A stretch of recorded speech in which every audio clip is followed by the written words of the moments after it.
Suv bu hayot manbai. Yer yuzidagi barcha tirik mavjudotlar suv bilan yashaydi. Inson tanasining taxminan 70% suvdan iborat. O'simliklar, hayvonlar, hatto havo harorati ham suv bilan chambarchas bog'liq. Shuning uchun suvni asrash kelajakni asrash degandir. Yer sharining katta qismi suv bilan qoplangan bo'lsa ham, ichishga yaroqli chuchuk suv juda kam.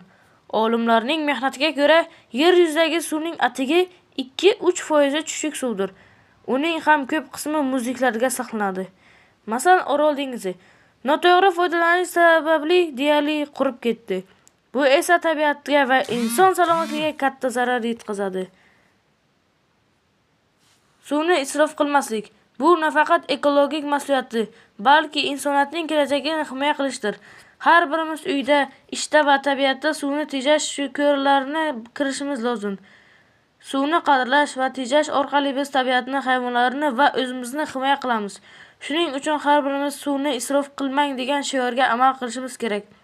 Uyda, maktabda, ishda va tabiatda suvni tejash hayotimizga, sog'lig'imizga va kelajak avlodlarni himoya qilishdir.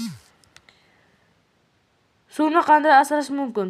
Kranni ochiq qoldirmaslik, tish yuvayotganda suvni o'chirib turish, keraksiz joyda suv sepmaslik, suv havzalarini ifloslantirmaslik.